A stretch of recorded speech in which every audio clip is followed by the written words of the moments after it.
Just lang. Ano nakakatuwa ko lang. Yeah, so ngayong araw na ito po, Jesus got you. Ito po yung message ni Lord for us. And may mga kwento po tayo pag-uusapan ngayon mula sa Bible. A lot of stories we're going to discuss today. But let's start with the message from the Word, from John 14:27, NIV version. So sabi ni Lord dito, sabi ni Jesus, "Peace I give you, I live with you, my peace I give you. I do not give to you as the world gives. Do not let your hearts be troubled, and do not be afraid." So mag-focus po tayong konti sa mga naka-red na highlight. No? Sabi ni Jesus dito, "My peace I give you, I live with you, and do not be afraid." No? In Tagalog translation, in Filipino, hindi na mabasa. "Kapayapaan ang iiwan ko sa inyo, ang aking kapayapaan ang ibinibigay ko sa inyo. Hindi ito katulad ng kapayapaan binibigay ng mundo. Huwag mapagabag ang inyong kalooban at huwag matakot." So, sa atin po bang, sa buhay po natin as Christians, no? Ramdam po ba natin yung peace ni Lord? Nadama po ba natin yung kapayapaan na para bang kung wala si Lord, hindi mo siya mararamdaman, no? Yung kahit may sakit ka, kahit marami kang problema, kahit dami yung pinagdadaanan, may masasabi mong may peace of mind ka. Hindi mo ba? Napaka-common po yan sa ating mga naniniwala sa Panginoon, no? So, if yes, napaka-blessed po natin. Kasi sa kabila po ng mga trials, mga struggles, no? Meron po tayong peace of mind na niregalo po ng Panginoon sa atin mula pa po sa panahon ng mga disciples na kagaya po sa sinabi dun sa John 14:27. "My peace I live with you," sabi po ba ni Lord. Alam po ba natin kung anong sitwasyon ni Jesus nung sinabi niya to? No? It was the night before his crucifixion. Ibig sabihin, alam ni Lord ang mangyayari sa kanya kinabukasan, but still, He was able to share His peace with the disciples. Parang kung tayo siguro magpapanig na tayo. Kasi alam natin ang mangyayari bukas. Mahihirapan tayo, masasaktan tayo, but ibahin po natin si Jesus, no? Ang nangyari, the day before, nung worst day niya as a human, as an earthly human figure, ito pa sinabi niya sa mga disciples, no? Sinabi ito during the most stressful, the most painful, the most frightening night of his earthly life. It was the night before his crucifixion, no? Alam niya na mahirap ang pagdadaanan niya, but still, no? Sinabi pa rin ito, "My peace I give you." Pero pag-uusapan po natin sa context na ito, Jesus wasn't just offering temporary peace. Hindi po ito yung peace na ngayon lang, bukas wala na. Hindi ito yung circumstantial peace o ibig sabihin, depende sa sitwasyon ng buhay, ganun ka lang may peace of mind. O ang isang peace na kaya ibigay ng mundo, na hindi naman talaga kaya ibigay. Kung titignan po natin, hindi ba? Yung peace na nanggagaling kay Jesus is His own peace. Sa Kanya mismo galing. Ang peace na nanggagaling sa Kanya na hindi natin makikita sa mundo.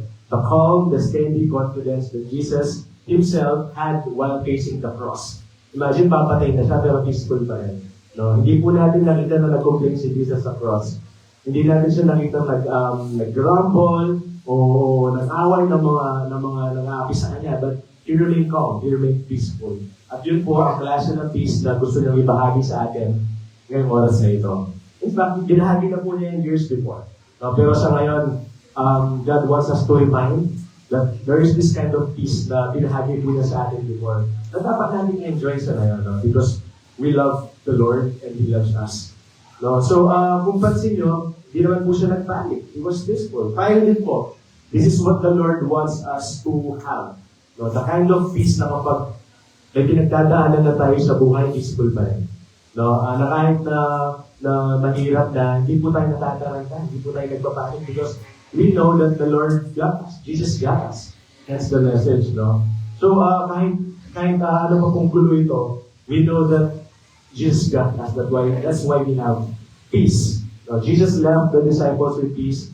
His peace. Hindi po material na bagay pinamana ni Jesus. Hindi po posisyon, hindi kapangyarihan, kundi kapayapaan. Yun po yung salita niya before siya kinucify. So, a peace that the world can never take away. Di ba ang sarap isipin nun? Na meron tayong gano'n na kahit pinag-uusapan tayo ng mga tao, kahit pinag-criticize tayo, we have that peace of mind. Napakasarap pagbulay-bulayan ng salita ng Panginoon. Malaki po yung photo doon. Kaya kahit lagi pag-ipat ako 17 pages lang po ito. So anyway, God wants us to have this kind of peace as well. Sa punto po ito ng ating Christian life, no? We know for a fact already that God never promised an easy life. Hindi po niya pinangako sa atin na magiging prosperous ang buhay natin sa mundo. Hindi niya pinangako na stress-free ang buhay natin. In fact, kabaligtaran, di ba? Parang punong-puno ng stress ang buhay natin. Pag-isip pa lang natin, stress na. Sa trabaho, sa bills. Tapos, ang boss mo kakausapin ka, lahat stressful. Hindi ba? Isa nakakasawa. Pero the Lord reminds us today that He left us this peace na dapat talunin ng mga yan. Ang feeling ng pagkatalo, ang feeling ng pagka-stress, ang feeling ng defeat. No? Kaya we have to be victorious because Jesus is with us. And Jesus loves us. Amen. In fact, it is the very essence why Jesus had to leave His peace with us. Kasi alam po niya na hindi maging madali yung buhay natin. Even during the time of Jesus, hindi na po madali yung buhay ng mga disciples. And tayo mismo, nararanasan po natin sa ating buhay. Napuno-puno ng problema. No? May mga kakilala po ako ng tao na kapag masaya-masaya sila, minsan, hihinto sila sa pagiging masaya. Sabihin nila, ay, hindi may kasunod na problema to. Hindi ako dapat masaya. May ganyan po ba dito? Ba't kaya ganun? Binibigyan nila yung saya nila kasi pinaprehend nila na merong hindi maganda mangyayari bukas. May mga ganun po, no? I'm sure, meron kayong mga kilala. Pero the Lord doesn't want us to have that kind of trouble. So, kaya po niya tayo pinalaya eh. Kaya nga siya, that's why He gave His life for us. So that we can, live the life of abundance with Him. Hindi po sa mga material na bagay, hindi po sa mga kasiganahan sa buhay, kung hindi sa kapayapaan na binibigay niya, magiging masaya po tayo. And we don't need that kind of mentality kasi the Lord wants us to be happy. No? Gusto na po niya maging masaya tayo under His love, under His care. So, tayo po lahat, we face our own battles, but it doesn't mean na kailangan yung mga battles po natin ma-disrupt yung peace na binigay po sa atin. Hindi ibig sabihin na marami tayong pinagdadaanan na mawala yung peace na binigay po sa atin ni Lord. Paano po ba natin mapapanatili ang kapayapaan sa kabila ng mga pagsubok? Diba? Yun po yung pag-uusapan natin this morning. At intro pa lang po lahat, diba? Ano pa lang? 10% pa lang po tayo. So, isang mahalagang bagay na kailangan po natin panatilihin ay yung peace in the midst of chaos, in the midst of pain, in the midst of suffering.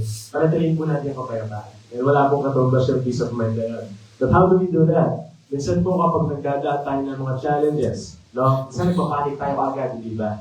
No? Ay, Lord, wala kami pambayad ng tuition ng anak ko. Yan, exam na nila bukas. Promissory note, yan, no? Wala kami, Lord, wala na akong trabaho, last day ko na. Lord, ang dami-dami natin problema. Lord, may nakitang bato sa abdo ko dahil sa kakap ito. Diba? Pero, Lord, bawal na ako sa utang. Ang dami po natin problema. But then, the Lord wants us to remain peaceful. Gusto po niya maging mapayapa po tayo. And He reminds us that He got us. This morning, yun po yung magiging mantra natin. Jesus got us. Kaya po niyang sumpuin ano mga pinagdadaanan natin. Naniniwala po ba tayo? Amen. Amen. Kaya po niyang matalo ano mga battles natin. Kasama po natin siya, mananalo po tayo. Yan. Ito po yung peace na kailangan natin i-enjoy. No? Sa kabila ng kabigatan ng buhay, na alam natin that the Lord is with us. At very timely po ang message natin kasi we're ending 2025 and we're facing 2026 with a clean slate. Sabi nga po nila, but let this be our mindset. Mindset lang. Right? Our mindset for 2026 that Jesus got us. Amen po ba? Amen. Amen. Today, God wants us to remember that He is the God who calms the storm. No? Kagaya po ng kinanta natin kanina, no? When the ocean rise and thunders roar, I will soar with you above it all. No? Ganun po yung mensahe ng Panginoon sa atin. Kahit ano pong storm natin sa buhay, pagdadaan natin bagyo ngayon, next year, sa mga susunod pa na taon, He is with us. Kasama po natin siya, no? Pag-usapan po natin ang Mark 4:35-41. Ito po yung kwento ng mga disciples with Jesus habang naglalakbay po sila sa karagatan. No? So basahin po natin, that day when the evening came, He said to His disciples, si Jesus po, no? Let us go over to the other side, leaving the crowd behind, They took him along just as he was in the boat. There were also other boats with him. A furious squall, isabihin po ng squall, malakas na hangin, biglang may malakas na hangin, no? Came up, and the waves broke over the boat so that it was nearly swamped. Pumasok na po yung tubig sa bangka. So, sobrang lakas ng ulan, ng hangin. Then, Jesus was in the stern, sleeping on a cushion. Parang si Jesus po, natutulog, nakarelax pa siya sa kabila po ng nangyayari. No? And then the disciples woke him and said to him, Teacher, don't you care if we drown? So verse 38 po yan. No? Teacher, don't you care if we drown? Wala po ba kayong pakialam kung malulunod po tayo sa bagyo ito? Hindi po ba parang napaka-familiar ng tanong na yan? No? Parang sa atin po, minsan ganun din yung mga tanong natin. Jesus, wala ka bang pakialam sa pinagdadaanan ko? Jesus, wala ka bang, Lord, wala ka bang, don't you care about our sufferings, about our trials? No? Wala ka bang pakialam sa problema ko? Sometimes we ask that. No? Let's face it. But sometimes God is silent in the middle of our troubles, but that doesn't mean that He is not with us. Kagaya po ng kwento dito, tahimik po ang Panginoon pero kasama po nila. Literally in flesh. But then again, nakalimutan po nila kung sino si Jesus. Sometimes we forget if who He is, just like the disciples. Nakakalimutan natin na nung tinanggap natin si Lord, kasama na natin siya. Na kapag may pinagdaanan tayo, nakakalimutan natin yung presensya niya. Hindi po ba? But we ask, Jesus, don't you care if we drown? Don't you care if I'm hurting? If this is so painful? Hindi po ba? So magpapatuloy po, 39, He got up, rebuked the wind, and said to the waves, Quiet, be still. Then the wind died down, and it was completely calm. He said to the disciples, Why are you so afraid? Do you still have no faith? So dito parang nangungusap po sila sa atin, no? Bakit siya pa natatakot? Wala ka bang pagtitiwala sa akin? Wala ka bang pananampalataya? So it's like He's just talking to us right now. Kapag meron po tayong mga problema, so at the moment, no? Tandaan po natin, God is asking us, don't you have faith? Diba? 41, they were terrified and asked each other, Who is this? Even the wind and the waves obey Him. So na-amaze po yung mga disciples. Sino ba to? Sino ba itong Messiah na to? Na kahit yung mga bagyo, yung mga alon na nakikinig po sa Kanya. Di ba parang tinakausap po tayo ni Lord, no? Sa kwentong ito, bakit pa po tayo natatakot sa mga pinagdadaanan natin? Why are we so afraid when we have Jesus? Diba? Don't we have faith? Despite all the things that God showed us in the past, ang dami-dami na po natin mga testimonies, no? Especially mga magtagal na po dito, every now and then we share the goodness of the Lord. At doon pa lang kailangan, that should be enough proof for us that Jesus works. Jesus got us in this mess that we're in. It's sa mga pinagdadaan po natin ito. Kahit ano pa po yan, no? Sometimes we remain skeptics. Iba pamilin na skeptics, parang hirap naniwala. Hindi ba? Di po ba tayo? We live by faith and not by sight. Nabubuhay po tayo sa pananampalataya, hindi sa nakikita natin. No, yun po yung kaibahan natin sa mga hindi naniniwala sa Panginoon. Para sa kanila po, to cease to believe. No, pero sa atin, bago pa po natin makita, we already believe. And that's faith. Yun po yung the same approach sa ating mga problema. Bago pa po natin makita yung pagkilos ng Panginoon, naniniwala na tayo that He is on His way. No? Yung solusyon po niya sa mga pinapanalangin natin is already on its way. So yung mga disciples po, they had this extraordinary opportunity na makasama si Jesus in flesh. No? Nakakasama po talaga, literal. No? Pero sa kabila nun, parang ano pa sila, parang nakakalimutan talaga kung anong kayang gawin ni Jesus.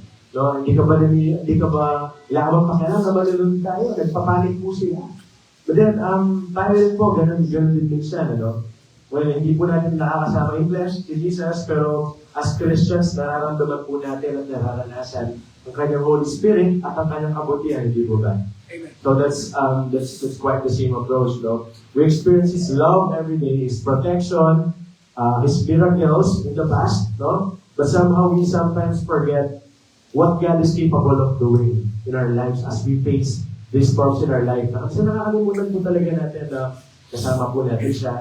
Nagpapanik po tayo kagad sa mga naranasan natin. Whenever we face our struggles, always imagine what Jesus said in verse 40. No? Sabi po niya gano'n, why are you so afraid? Do you still have no faith? Balikan po natin ang verse na ito. Every time natatakot po tayo. No? Because lahat po ng gustong ibigay sa atin ng Panginoon ay nasa other side of fear. Hindi po pwede magsama yan. Kung may takot po tayo, we're losing faith. If we're worrying, if we're full of worries sa buhay, nasa po ang ating faith, ang ating pananampalataya. And God wants to bless us. Pero ang gusto po niya, manampalataya po tayo sa Kanya. Amen po? Amen. So, we have to be reminded that Jesus got us. Kagaya po ng title ng message natin, hindi po niya tayo mababayaan. No, ginawa na niya dati, gagawin niya ulit yan, He will do it again.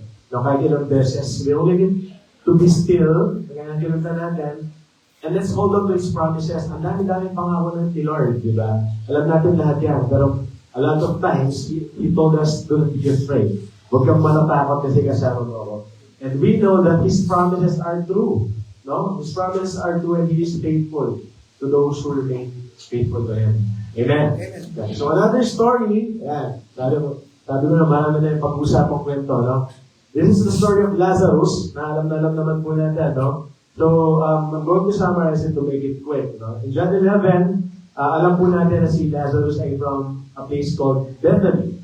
Siya po ay kaibigan ni Jesus. No? At may sakit po siya. Si Lazarus ay kapatid ni Mary at ni Martha. No? Konting background, si Mary po, yun yung the same person na naglagay ng mamahaling perfume sa paa ni Jesus. Si Martha, the same person na naging busy siya habang natin si Jesus, no? Nung nag-visit siya. Pero silang tatlo po ay kaibigan ni Jesus. Ibig sabihin, close sila sa kanya. Ano? Sa verse 5, it says, Jesus loved Mary, Martha, and Lazarus. So, ang nangyari po dito, nagkaroon ng sakit si Lazarus. So, Mary and Martha went to Jesus to ask Him to heal Lazarus. Napagalingin po siya pagalingin po niya si Lazarus. In verse 6, sabi po dito, so, when he heard that Lazarus was sick, he stayed where he was for 2 more days. Parang nangasal pa si Jesus, no? So, sinabihan na nga siya na may sakit si Lazarus, nag-stay pa siya kumatan siya. Hindi siya nagmadali. Wala po siyang sense of urgency. No? Sige, ganun po yung nangyari dun sa kwento. Ito na nga, mamamatay na nga kaibigan niya, pero ang ginawa ni Jesus, nag-stall pa siya, no? Nag-delay pa siya. Hindi pa niya dinidisol ang kanyang kilos. Pero bakit kaya? Wala ba siyang pakialam na mamamatay yung kaibigan niya? Hindi ba siya nakikisimpatya sa kanyang mga kaibigan, no? So instead of immediately traveling to Bethany to visit Lazarus, instead pa po niya yung ministry days niya for 2 more days. Makikita po natin sa verse 4, bakit po niya dinelay, no? Sabi dito, this sickness will not end in death. No, it is for God's glory, so that God's Son may be glorified through it. Ibig sabihin po si Jesus, alam na po niya yung mangyayari. Bago pa siya magpunta doon, bago pa mangyayari ang lahat ng bagay, alam na niya kung anong kaya niyang gawin. Bakit siya magmamatay? Bakit siya magpapa-pressure doon sa magkapatid na tumatawag sa kanya? Pagaling niyo po si Lazarus, baka mamatay na. Hindi ba? So, para bang sinabi niya, chill lang.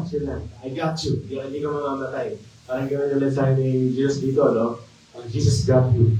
So fast forward to verse 17, when Jesus came to Lazarus, it's been 4 days. Nawala na po si Lazarus. Namatay na po siya.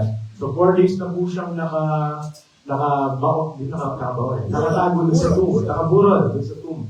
Dati po kapag may namamatay, nilalagay sila sa isang kuweba, tapos tinatakpan ng malaking balon. So 4 days na po nandun si Lazarus kasi namatay na siya, hindi na po niya inabutan si Jesus. In verse 21, Lord, Martha said to Jesus, if you had been here, my brother would have not died. And para sinumpatan pa na si Jesus, no? Kung nandito ka lang ng mas maaga, hindi siya namatay. But I know that even God will give you whatever you ask. Pero ano po bang reply ni Jesus dito? 23, Jesus said to her, your brother will rise again. Dineclare po ni Jesus yan. And then Martha answered, I know he will rise again in the resurrection at the last day. Parang di pa siya naniniwala, no? Jesus said to her, I am the resurrection and the life. The one who believes in me will live, even though they die, and whoever lives by believing in me will never die. Do you believe this? Nasagot naman po ni Martha, yes, Lord. I believe that you are the Messiah, the Son of God, who is to come into the world. Later in the verse po, dito nangyari pinaka-popular na shortest verse in the Bible. Alam po natin yun, yung Jesus wept. Hindi po ba? Yung 2 words lang, no? Jesus wept. Umiyak po si Lord. Yun po yung pinaka-shortest verse sa Bible. Nakikita po natin dun sa dalawang kalita na yun, that God understands our pain, our tears. Ang pag-iyak po natin, alam po niya, naiintindihan po niya, no? So what makes us think, hindi po niya naiintindihan na pinagdadaanan natin sa buhay natin ngayon, no? Kung kumpara nga po natin yung mga problema natin, wala yung sa pinagdaanan niyo, bilang tao, mga pagpapahirap na ginawa sa kanya, hindi ba? So, fast forward to verse 38, haba kasi, kaya alim na po. Hanggang 2 p.m. talaga tayo. So, to make it short, Jesus went into the tomb where Lazarus was placed. Then, sabi po niya, buksan niyo yung bato. No? Sabi ni Martha this time, Lord, baka nangangamoy na po si Lazarus, ilang araw na siya dyan, ganyan. And then, in verse 40, sabi po ni Jesus, did I not tell you that if you believe, you will see the glory of God? No? Did I not tell you that if you believe, you will see the glory of God? So, binuksan po nila yung bato, ano? Sabi ni Jesus, Lazarus, come out. Siguro for a short while, naberduan sila. Kailangan ko sa Jesus yung patay. No? Jesus, Lazarus, come out. Yeah. Sabi nga ni Jesus. And then, come and behold, lumabas po si Jesus, si Lazarus. Lumabas siya dun sa tomb, no? The dead man came out, nakabalot pa siya ng cloth, kanyang katawan. And Jesus said, alisin niyo yung mga balot niya at hayaan niyo siya makaalis. So, puputulin po natin din yung kwento. So, amen. You see, God is never late. Hindi po siya muli-muli sa buhay natin. Kailangan, kahit tingin natin minsan, Lord, ang pinagpapray ito, bakit wala pa? Lord, di ba, kailangan ko na po ito ngayon. Bakit wala pa kayo pinapadalang tao? Bakit wala pa rin solusyon? Isa napaka-patient natin, no? Tayong mga tao. Kahit sa tingin natin, imposible ang isang bagay, God's timing is the perfect timing of all. Hindi ba? Kahit pinakita sa kwento dito, namatay na si Lazarus. Jesus turned things around. Binuhay pa rin niya. Pinakita niya yung kapangyarihan niya, no? So, the God who raised Lazarus from the dead is the same God who will heal our sickness. The same God who will solve our problems. Who will respond to our prayers. Ganun po makapangyarihan si Lord, no? At yung kapangyarihan po niya hindi lang doon sa unang panahon. Kahit po ngayon, andyan pa rin siya. Damang-dama po pa rin po natin ang presensya niya. And the same God who showed this miracle kay Lazarus is the same God who will show us the miracles that we pray for. Kailangan lang po natin maniwala. Kailangan lang natin manampalataya that, we will see the glory of God. Gagaya po na nangyari dito. Kahit ganun po yung pinakita ni Mary at ni Martha, makikita naman po natin sa sagot niya doon sa verse 27. I believe that you're the Messiah, the Son of God, who is into the world. Siguro, kung hindi niya sinabi yun, baka hindi nangyari miracles, no? Kung hindi niya pinakita na nananampalataya sa Panginoon. But then, Jesus had His plans. No? Para ipakita po sa kanilang lahat ang kaya niyang gawin. And Jesus got us one. Sa ating mga pinagdadaanan, no? Kahit hindi ko po alam ang pinagdadaanan ng bawat isa. Lahat po tayo may kanya-kanyang struggles, burdens, pero tantakin po natin yung tatlong salita na yun. Jesus got us.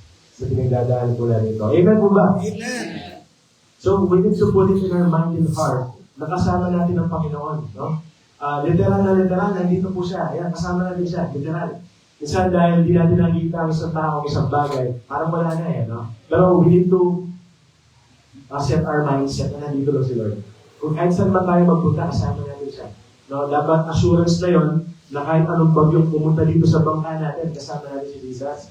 Amen. So, hindi po niya tayo mababayaan. When we say, God is with us, eto siya sa tabi natin, nakatanaw, binabantayan tayo. No? Kahit minsan hindi natin naiisip, kahit minsan feeling natin tayong mag-isa, kasama po natin siya, pangako niya yun Hindi naman siya masisinungaling sa atin, hindi po ba? So we just put it in our mind, in our mindsets. But how do we keep our peace in the middle of the life's battle? In the middle of our pain and suffering, paano po ba natin mapapanitili yung peace of mind? Sabi nga nila, what the mind perceives, the body achieves. No? Commercial dati, ano? Meron akong pa-fun fact. Ayan, trivia time. Okay. Did you know that scientists say that the human brain produces 6,000 to 7,000 thoughts a day? Kuya Kim, trivia. Napakarami pa rin natin iniisip, no? 6,000 to 7,000 thoughts a day. Ito yung average na dami ng isip ng isang tao. Kada araw. And the direction of your thoughts can actually change the structure of your brain. Ibig sabihin, kung anong iniisip natin, kaya palitan yung itsura ng utak natin. Galing, no? Kaya parang gawin ng utak natin yun. The process is called neuroplasticity. Ayan. Meaning your brain physically rewires itself based on what you consistently think about. No? So, ganun ka-powerful po yung mind natin. Na kahit anong isipin natin, kaya niyang gawin. Kung anong lagi mong iniisip, unti-unti yun ang binabago ang utak mo mismo. So, your thoughts don't just pass through your mind. Mga inisip po natin, they shape our mind. Kung ano pong pinapapasok natin sa utak natin. So, when we constantly face fear, stress, negative expectations, our brain strengthens those things, those pathways. No? Kapag lagi po natin inisip, fear, stress, negative, lagi tayong pessimist sa buhay, ayan, yun po talaga yung mangyayari. Di po ba? But when we focus on the truth, on hope, on God's promises, dinig naman po natin yung promises ni Lord, di ba? Kapag yun po yung sila sa buhay natin, yung lagi natin iniisip, our brain creates new pathways to make peace, courage, and faith easier to access. Mas madali po tayong nakakakonect sa Panginoon kung lagi natin iniisip ay yung mga pangako natin, yung mga negative things sa buhay. Amen. Amen. So, siguro kaya tayo stress. Kasi nababalutan tayo ng mga negative thoughts. Hindi po natin hinahayaan na pumasok sa atin yung salita ni Lord. Dinig naman natin every week, hindi po ba, sa mga service, sa mga preachings natin. Ang dami-dami pangako ni Lord. Do not fear, do not fear, do not fear. I will be with you. Diba? I will strengthen you with my right hand. Napakarami po niyan. Kung yun po ang mga paliputin natin sa utak natin buong 2026. Imagine nyo gano'ng maganda gain natin, diba? Amen. So, when we fill our minds with God's truth, our brains learn to choose peace over fear. So, when we fill our minds with God's truth, our brains learn to choose peace over fear. Matapalo po natin yung takot at mamumutawi po yung kapayapaan kapag ginawa po natin ito. Kung anong pinapakain mo sa isip mo, yun po yung lalakas. So kung anong what we accommodate in our minds, what we welcome in our minds, that will become who you are. Yung mga ginagawa po natin sa araw-araw, yung mga nararanasan po natin, no? It all comes from everything. No? So we should feed it with faith at hindi po takot. Kasi ayaw po nila natatakot tayo. Amen. Di ba? Sabi nga, God's perfect love casts out fear. No? Nawawala ang takot natin kapag dahil sa pag-ibig ni Lord. Kapag tinatanggap po natin yun ng buko, kapag welcome natin yun, at kapag yun inisip natin. Diba? Nawawala po yung takot sa ating lahat. Yes. Yeah. Same with our lives. If you want to win a battle, a life battle, your mind must be prepared before the battle even starts. So, ibig sabihin, bago pa tayo humarap sa isang life battle, kailangan yung preparation po pala. Hindi po ba yung mga sumusugod sa gera, for example, no, yung mga lumalaban sa mga sundalo, for example. Hindi naman yan susugod sa gera nang wala silang preparation, nang wala silang armas, wala silang weapons. No? Kasi hindi sa ating buhay, sa isang gera, sa isang life battle, hindi tayo magtatagumpay kung wala tayong preparation. At yun po yung pag-uusapan natin ngayon. Intro pa lang yung mga sinabi ko kanina. Intro pa lang yan. So sa ating mga Kristiyano, may paghahanda din tayong ginagawa bago natin harapin ang isang pagsubok. Moses gives us practical ways to prepare for the war inside of our minds. So ang preparation po natin sa mind. Hindi yan sa external, no? Bago tayo manalo sa isang battle, may gagawin muna tayo.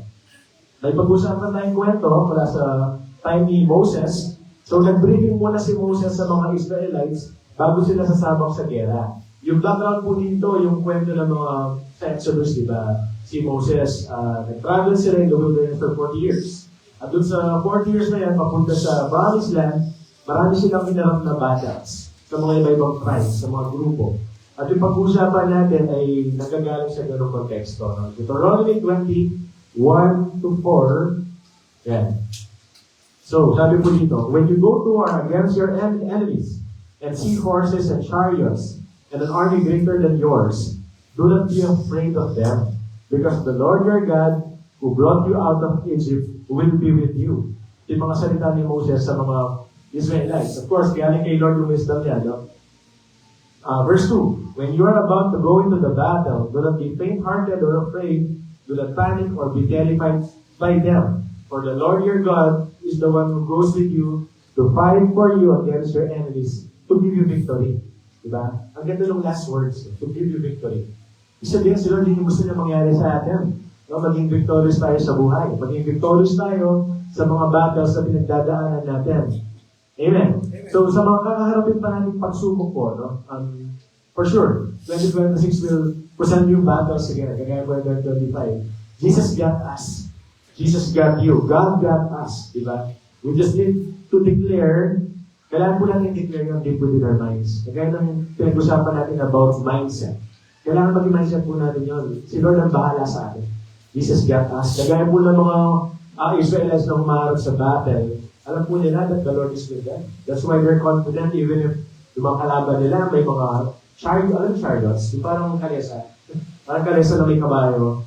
Doon sumasakay yung mga kalaban kasi nila. Ibig sabihin, meron sila mga kakayahan na lumaban. No? May mga weapons sila na wala yung mga Israelites. Pero sa kabila nun, lalaban pa rin sila. Humanly speaking, parang hindi siya possible na manali mga Israelites. Kasi wala naman talaga silang armas. But then, yung mga kalaban nila, na mas marami pa sa kanila, yun yung kakaharapin nilang pagsubok. That's why they're afraid. The Lord knows na natatakot po sila sa harapin nila. Yun yung reason bakit through Moses, God told them that do not be afraid. The Lord will fight for you in the battle. Diba? To give you victory. So, meron silang mga makakalaban na groups. Marami po yan na mas malakas po sa kanila. Yung briefing na yun ni Moses, para siyang parang meeting po siya. Miniting ni Moses yung mga Israelites bago sila sumabak sa gera.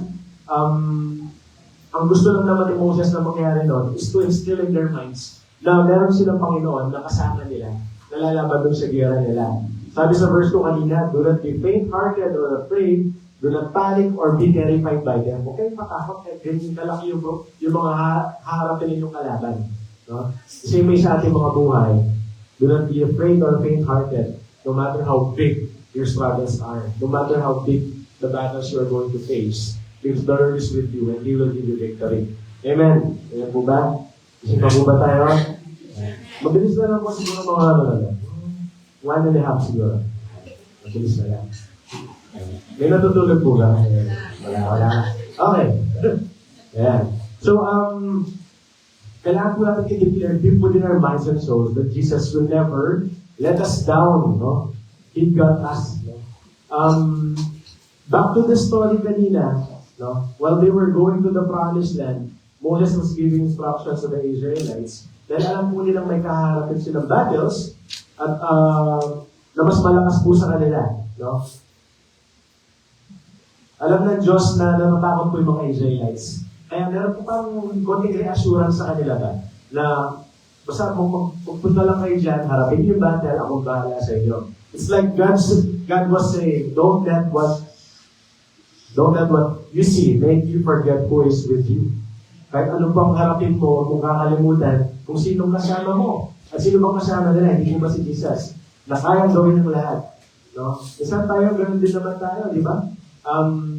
Nakakalimutan po natin kung sinong kasama natin sa buhay. No? And it is the Lord. No?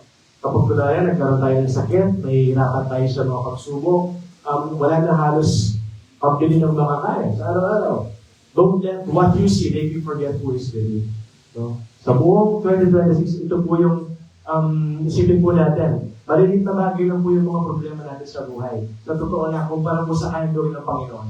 No? Kumpara mo sa kayang gawin pala sa atin, lubhang napakaliit lang po yan. When we step our feet into the faith to receive Christ as Lord and Savior, yung pong presence niya nasa sa atin eh. Simula ng panahon na we prayed the Lord's Prayer na tinatanggap po natin siya. Hindi na po tayo niya iiwan.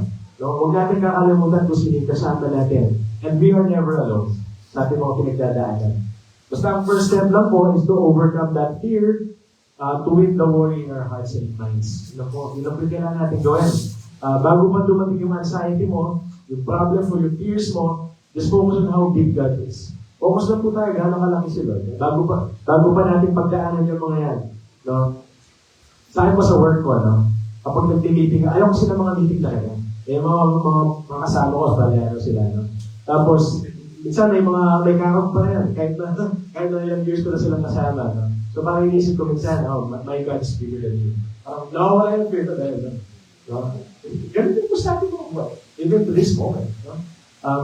God is bigger than my fears. That's why I'm delivering this message. So, ganun din po tayo sa nagagawin natin. God is bigger than anything. Anything that you would ever face. No? Jesus got us. Again, ganun po. The God who protected the Israelites is the God who will protect us from our battles, from our anxiety. We just need to believe. Hindi lang po natin sinasabi, no? Dapat pinaniwalaan talaga natin. No?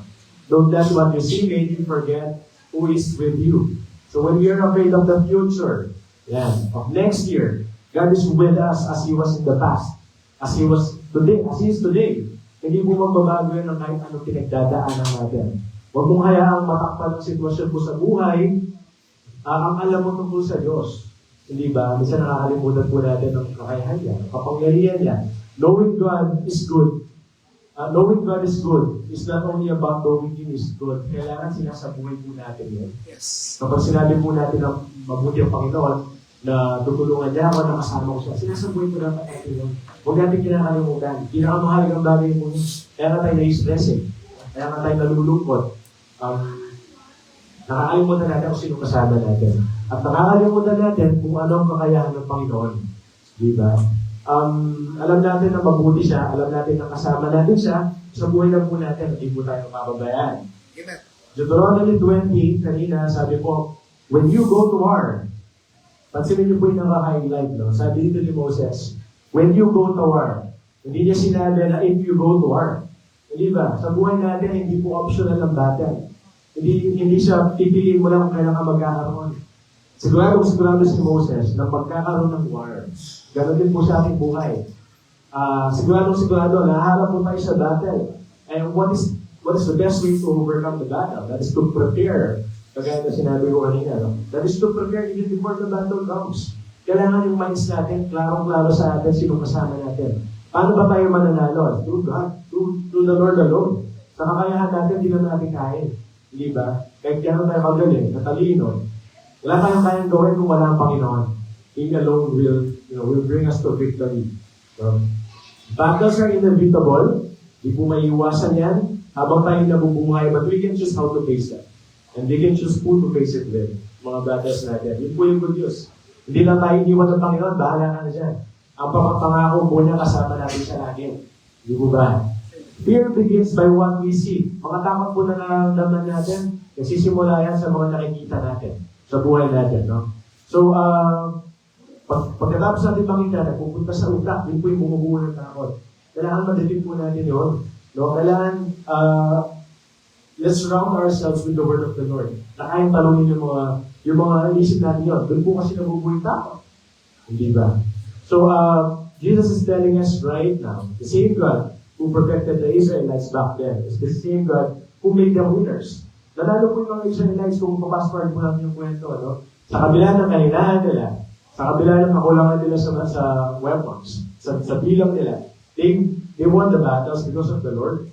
Hindi naman po dahil magaling sila. At ganoon din po sa atin, we will really have the Lord in us and with us. Amen po ba? Amen. Jesus got us. And He got us.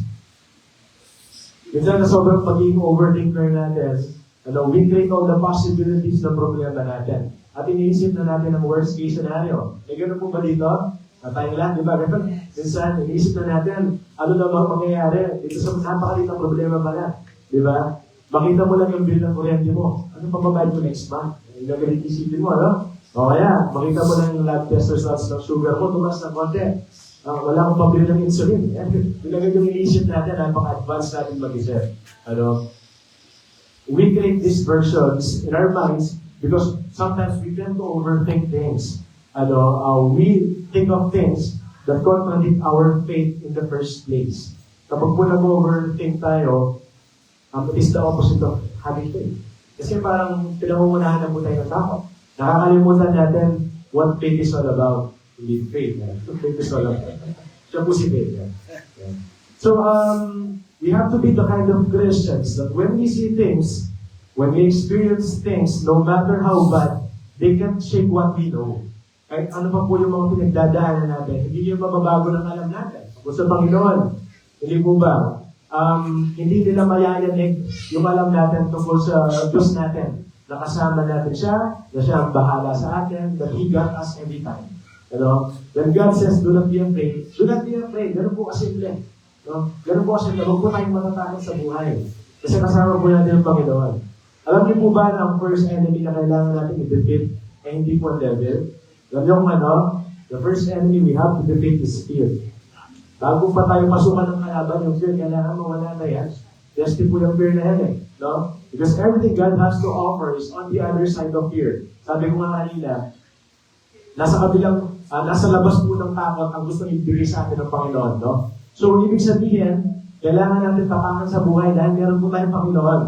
Di ba? Kahit napapakinahan tayo, wala tayong pera, may sakit tayo, may problema sa relasyon natin, sa mga pamilya, relatives, no? Nandiyan lang po yung Diyos natin, nagiging paglaban para sa atin. Nag-aantay lang na pagtiwalaan natin. Ganun lang po kasimple. Pagtiwalaan lang natin siya, this is God us. Yeah. We're not called Christians for nothing. We're called to be victorious. Di ba? Madaling makalimutan ito kapag nandiyan yung problema, di ba? So that's the reason why meron tayo ganitong message. But I remind tayo ni Lord every now and then. Sigurado next year sa mga Church Sunday service natin, babanggitin na naman yung pastor, do not be afraid, do not be afraid. Paulit po ulit, di ba? Pero yun po kasi gusto ng Panginoon para sa atin. Huwag nating makalimutan na nandyan lang siya, na hindi tayo dapat matakot. Faith doesn't deny reality. Hindi ibig sabihin na may pananampalataya tayo, sinasabi na ng faith na hindi mahirap ang buhay. Alam naman po ng Panginoon na mahirap ang buhay. Maraming naghihirap sa problema, sa utang, sa kalungkutan, and the fear we feel is real. Totoo po yan. Hindi po i-validate ng word yan yung nakakamdaman natin.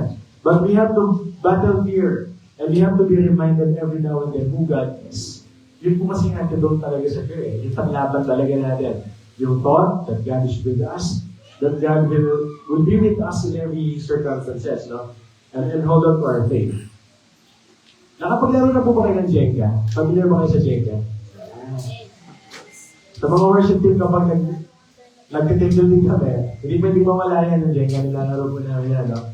Parang tawali siya, na binubuo mo, kailangan patas na patas, hindi siya malaglag. No? Isa po yun sa mga favorite namin gawin sa mga worship team. No? Yung blocks na binubuo natin hanggang mataas siya, it's going to stand for a long time, as long as the base sa baba is strong. No? As long as matatagin siya baba. And that is similar to our faith. No? As long as yung base yung foundation ng pananampalataya natin ay matatag, hindi po tayo matitibag na ganyan ng Jenga. Just like Jenga, no? Kung matatag po yung base ng faith natin, kahit anong ipapong sa atin ng problema, hindi tayo matitibag. Ayan mo ba? Lalaro na natin ito. Yan. Kung ang base or foundation ng faith natin ay nakabase sa salita ng Diyos, hindi tayo matitibag. Amen. Ngayon tayo lalaroin po natin yan. Sa mga events natin sa church. So, in Exodus, balik po tayo sa kwento kanina, no? Habang nasa wilderness si Moses at ang Israelites, Moses reminded them that the God who brought them out of the Egypt is the same God who will be with them in the next battle. Sabi nga kanina, nire-remind sila ni Moses, no, nakasama nila yung Panginoon. We might not see what God is doing, but we know what He has done. No? Tayo po, hindi po natin alam ang plano ng Diyos para sa ating lahat. Pero alam po natin ang kapangyarihan niya. Alam natin kung anong kaya niyang gawin. No? Hindi po tayo, we're not exactly where we want to be, but praise God, hindi po tayo kung nasa tayo dati. Does that make sense? No? Wala pa tayo dun sa pinag-pray natin, pero praise God, hindi na tayo kung nasa tayo dati. Magana, malayo na, malapit na. Sinasabi ko sila, malayo na, malapit na. Anyway. Ayumutan ko. Bakit hindi po natin balikan yung mga ginawa ng Panginoon sa atin in the past? How He brought us through everything na pinagdaanan natin. Para ma-remind tayo gano'n siya kabuti. Kung gano'n niya tayo tutulungan. Isang kailangan lang naman natin maging grateful. No? Isang kailangan natin maging magpapasalamat sa mga ginawa ng Panginoon dati. Para ma-remind tayo ulit. Kapag humarap tayo ng battle in the future, alam natin that God will do it again. If God can break the Red Sea, para padaanin yung mga Israelites, God can break your problems. No? If God was faithful back then, He will be faithful again and again. If He was good in the past, He's still the same good God na kasama natin today and tomorrow. Amen. Amen. So next year po, marami pa tayong mga problema. Sabi nga na pagkadaanan, may mga bills tayo, may mga rejections, may mga denials, may mga challenges. But just because you see it, don't let it make you forget who is with you. Ulitin ko po yung sinabi ngayon. Just because nakikita natin yung mga bills, mga bayaran, yung mga problema, huwag natin kakalimutan kung sino yung kasama natin. Make sure we are ready for the battle. Make sure handa po tayong harapin yung mga yan. Konting kwento lang po, no? Last year, in my dad, no? My mom, we had the pleasure of staying sa bahay ni Auntie Ter, yung auntie po namin, no? Nakita ko po itong signage na ito sa bahay nila. Picture ako. And I'm sure sa mga kapatid po ni Auntie Ter na po niya doon, no? Sabi po ganyan, the will of God will never take you where the grace of God will not protect you. Amen. The will of God will never take you where the grace of God will not protect you. Totoo po siya, no? Hindi niya tayo mababayaan kung saan na tayo dinala. Kung nasaan ka ngayon, kung nasaan sitwasyon ka sa buhay mo ngayon, titingin mo ba, iiwan ka lang ni Lord dyan? Malahat. Hindi po ba? He brought us there for a reason, for a purpose. And He will not let us be harmed. No? Hindi po niya tayo mababayaan. Kasama ng lahat ng biyaya, kasama ng lahat ng pagsubok, nandiyan po si Lord. Siya rin niya po protekta sa atin sa lahat ng bagay because Jesus got us. Hindi po niya tayo mababayaan. We are loved. We are protected by a God who can do anything and everything for us. Lahat po kaya ng gawin para sa atin. So, huwag po natin hayaang mawala sa isip natin dahil lang masakit yung pinagdadaanan natin. No? Minsan, sometimes we tend to confront the Lord. Lord, bakit ganito? Bakit ganito? Huwag natin kakalimutan, God loves us beyond our comprehension, what we can imagine. He even sent His Son for us to die. No? Tinadala pa kanya si Jesus para mamatay para sa atin. What makes us think, pagkadamutan niya tayo ng mga hinihingi natin sa Kanya. Amen. Amen. If God is for you, who can be against you? Kung siya pong kasama natin, sino pwedeng lumaban sa atin? Hindi ba? Ang dami po natin boses na narinig sa araw-araw. No? Mga kritiko, sa Facebook, mga pamilya, relatives, mga kaibigan, mga doktor, ang dami-dami sinasabi sa atin. Most of the time, they give us worry, anxiety, fears, mga narinig natin sa ibang tao. But for a lot of us, may mga dumating dito sa church na napakalaki ng burdens, mga problema. But today, God wants us to hear the right voice. Gusto niya align ni Lord yung paniniwala natin, yung mga narinig natin. Alam niyo po ba kung bakit? Because the kind of voice we welcome determines the kind of peace we're going to get. Kung mahayaan natin na pumasok yung salita ng Panginoon, yun po yung klase ng kapayapaan na magkakaroon tayo. Amen po ba? Okay. Pinaka-common po na words sa scriptures, do not be afraid. Kagaya ng kanina na inulit-ulit pa po natin. At inulit-ulit pa po ni Lord God. Sabi pa nga 365 times yung kanina sinabi sa Bible. I'm not sure, but I heard that's the number, no? Ibig sabihin daw po, every day of the year, i-remind tayo nila daw kang matatakot. Kasi nandito ako, hindi kita mababayaan, I got you. Diba? If fear is present, kung nandiyan po ang takot, then kailangan ng faith hindi magpapahuli. Ang ating pananampalataya, hindi siya magpapahuli. Kailangan natin present. Kailangan natin matutunan na takpan yung takot ng pananampalataya. Ayan. Siguro pa po ulit tayo, no? Baka yung kayo gusto gawin ni Lord. Pwede natin makalimutan. No, kasi minsan forgetful tayo mga tao, ano? Nakakalimutan natin. If in our lives, we spend more time complaining, we spend more time grumbling, mga negative thoughts, bago pa tayo mag-pray, then out of the battle na tayo. Kasi hinayaan natin matalo na tayo kapag gano'n tayo, no? So dapat hindi po gano'n. In our lives, we have to declare, I will not fear, because Jesus got me. Diba? Gano'n lang po yun. And Psalm 27:1. Malapit na po, siguro mga 45 minutes na. Psalm 27:1, which reads, The Lord is my light and my salvation. Whom shall I fear? The Lord is the stronghold of my life. Of whom shall I be afraid?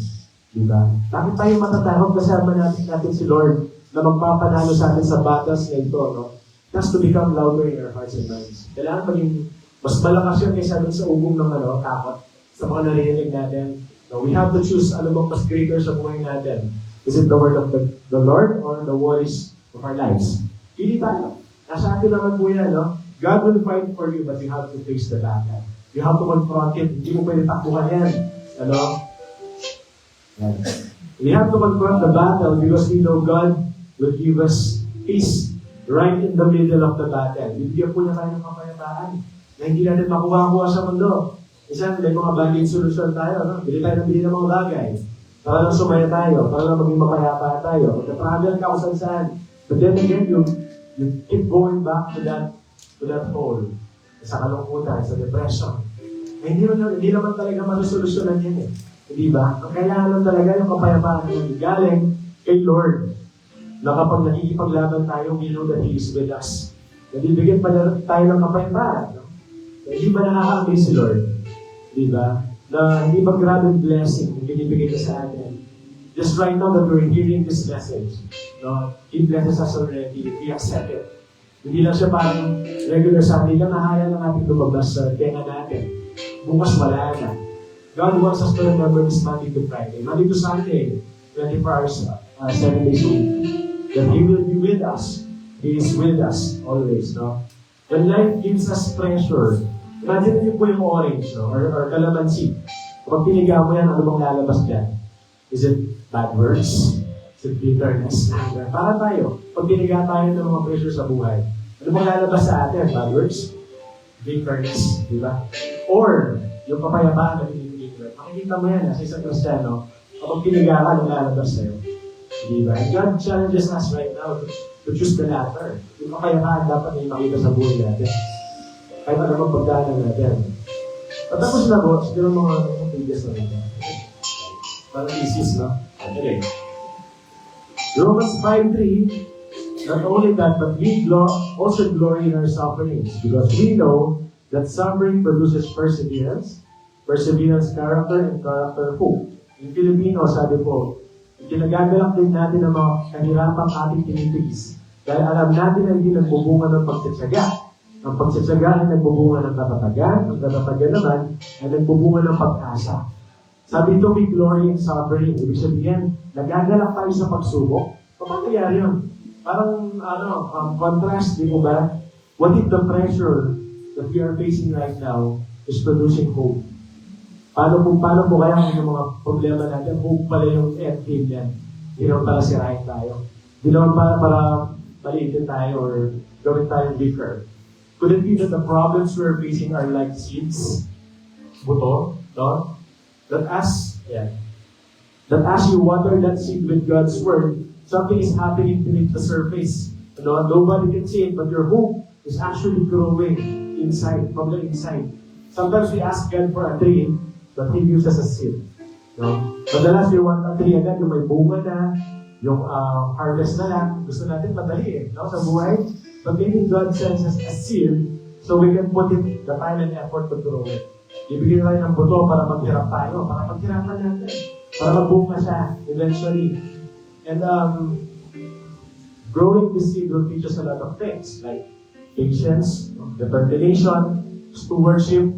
Dahil sa seed na yan, we become persons of perseverance. Nagkakaroon tayo ng character development dahil pala hindi binibigay sa atin agad-agad yung pinag-pray natin. Papadalhin na tayo ng seed para tayo, maghirap tayo, para maging we become the persons the Lord wants us to be. Amen? Amen. So the pressure of life is producing something inside of us. And we just need to see it. The battles make us stronger, and we need the stronger weapon, and that's called faith. Jesus got us in this. He loves us so much, and is big enough to carry everything in our baggages. At ang mga pinagdadaan natin is big enough to carry that for you. Alam mo bang pangako ni Lord yung hinihintay pa natin this 2025? Is it healing, financial breakthrough, restoration of broken relationships, o baka material na bagay, no? Masyado pong matagal yung isang buwan para pumili ng Panginoon. Isang linggo, isang araw. It can change your situation in a snap. Ganun po kabilis, ganun kapakapangyarihan ng Panginoon. So even when we feel weak, Jesus is our strength. When we feel empty, He's our source. And we are not alone in this life. Sabi po sa Corinthians, my grace is sufficient for you, for my power is made perfect in our weakness. In our weakness, God is our strength. Hindi po tayo nagre-realize sa sarili natin kapangyarihan o kakayahan. God is our strength. And sa pagtatapos po, balikan natin yung kwento ni Lazarus. So bakit po hinayaan ni Jesus na madelay ang pagdating niya to the point na namatay si Lazarus at binuhay niya ulit? Is it because insensitive si Lord sa nararamdaman ni Martha and Mary? Hindi po ba siya mabuting kaibigan? So the answer to that is did Jesus did that on purpose? Yes. Alam niyo po kung bakit? Jesus delayed his arrival on purpose, not out of neglect.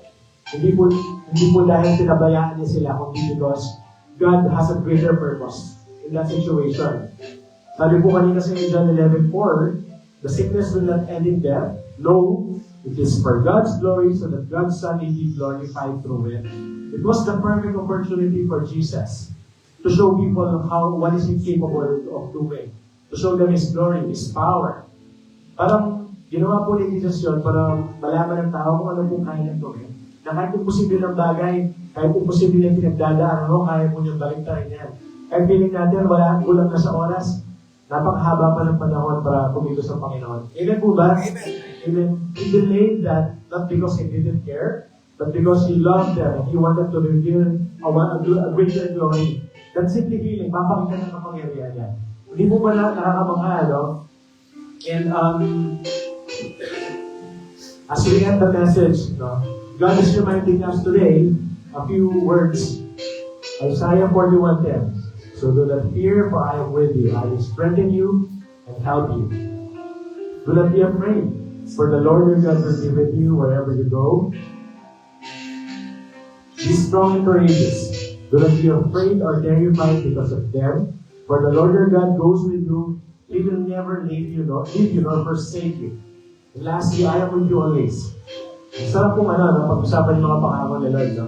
Hindi lang po yan nakaprint sa Bible. Pangako po yan, natutuparin yan. We only need to believe. Sa buhay. Hindi lang narinig, hindi lang pinag-usapan, sinasa buhay. Ganun po yung gusto ng Panginoon, no? And what's a better promise for 2026 than to hold on to this? Diba? God is with us. And His promises are not empty. Hindi po yan kapag sinabi niya, ganun na lang. When He says it, He means it.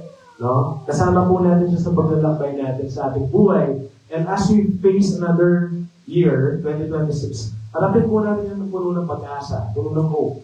Iwan na po natin yung mga bagay natin this year. No? And as we end ulit, palagi as we end, no? Pagi na natapos. Pero masarap na lang yun.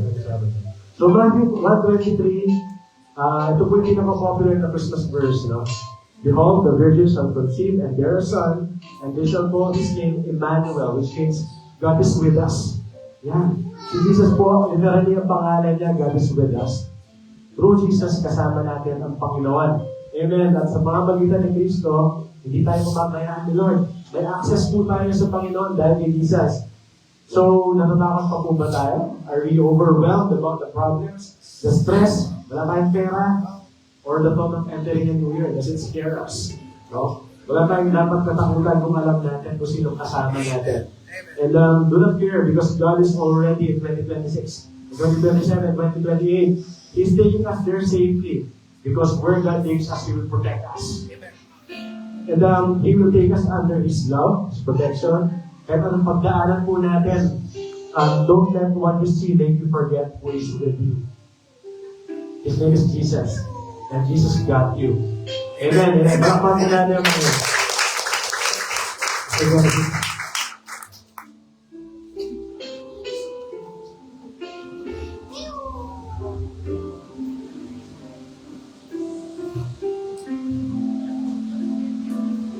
magkantay pa yung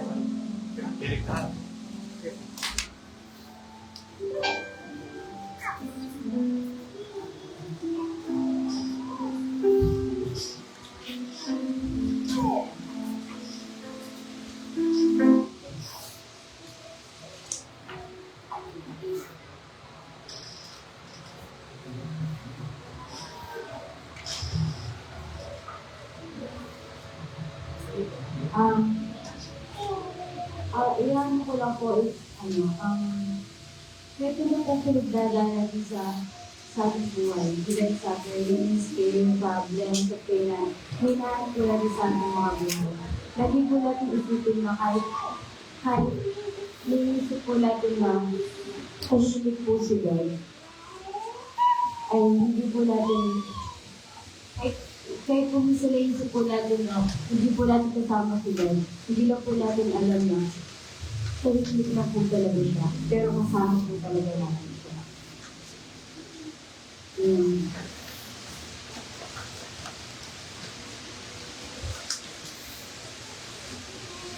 Niniwala po kasi ako lang kung kailan po tayo ay mahina o mahirap, ay nahihirapan. Sa pinagdadaanan po natin, dito po siya nasisiyahan. Wala yun po, hindi ko po sinasabing masaya siya sa pinagdadaanan natin na nahihirap. Masaya po siya dahil alam po na sa kanya po tayo lalapit po sa hati.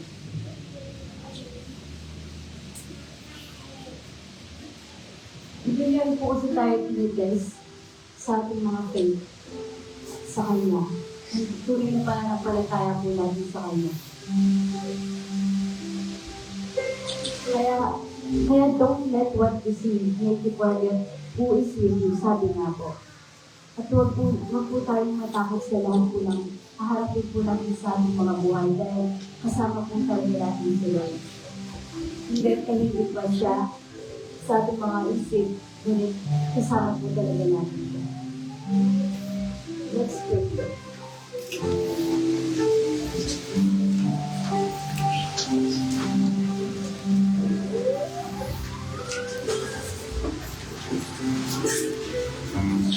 Tuwag po natin ang ating mga ulo, tuwag po natin ang ating mga mata, ganyan po natin ang bisensya ng ating Panginoon. Hallelujah, hallelujah, Lord God.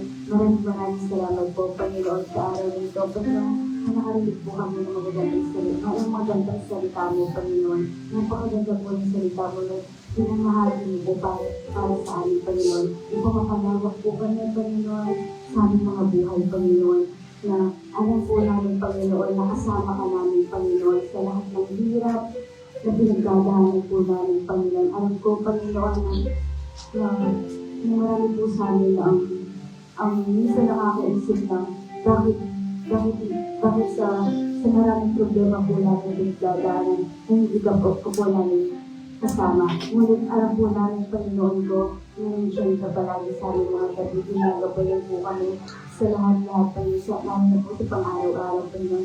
Ngunit dalangin ko po, Panginoon, ang bawat isang Panginoon na lumawang kanilang kaisipan at puso, Panginoon, upang maisabuhay nila lahat ng mga salita ko at mawala lahat ng takot at maniwala at manalig dapat na sila sa iyo, Panginoon ko. Lord God, alam ko, Panginoon ko, na nakikinig ka, Panginoon, sa lahat po ng aming pag-iyak, Panginoon, sa lahat po ng aming pagdurusa, sa lahat po ng aming pagpighati sa aming mga buhay, pinagdadaanan, Panginoon, kasama ka po namin, Panginoon. Hindi mo kami iwan kahit kailan. Iwala ko sa iyo, Panginoon ko. Alam ko, Panginoon, na kailanman hindi mo kami kayang iwan, Panginoon ko. Nagdadalain ko po ng bawat isa, Panginoon ko, na patawarin mo po kami sa aming mga pagkakasala, Panginoon, sa pang-araw-araw, Panginoon, at pumubuhay po namin, Panginoon. Gabayan mo po ang bawat isa, Panginoon ko, sa pang-araw-araw at sa aming pagkaiwalay-walay niyo, Panginoon ko. Gabayan mo kami, Panginoon ko. Maraming salamat po sa buhay na walang pinagbalog po sa aming mga buhay, Panginoon. Napakabuti mo po, Panginoon. Isa kang kanila sa aming mga buhay. Maghari ka, suriin mo ang aming puso at buhay, Panginoon. Ikaw po, Panginoon, na maghari sa aming mga buhay. Gabayan mo kami lahat. At paunahan mo kami sa pang-araw-araw. Especially na po lagi ng araw dito sa iyo, Panginoon. Kaya iniwala ka niya matatapos ang araw nito na masaya. Puno ng learnings, Panginoon ko. Na marami kami pagdadaanan pa, Panginoon, sa pang-araw-araw. Ikaw na pong bahala, Panginoon. Sa iyo po namin ibibigay ang mataas ng papuri, pagsamba, sa salamat. Maraming salamat po. In Jesus' name, amen.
sky. Blowing my the king is sleeping. Oh, what a glorious night. Oh, what a glorious night. Amen. God bless. Basta, basta. God bless, God bless. God bless. God bless. God bless. God bless. God bless. God bless. God bless. God bless. God bless sis. God bless. God bless. God bless. God bless. Ingat po. God bless everyone. See you next Sunday. God bless everyone. See you next Sunday.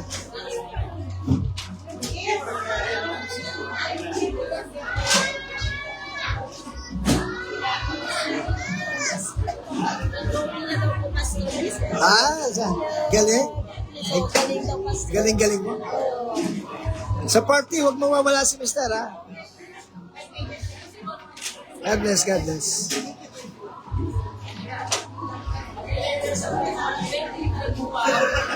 Ito talaga yan.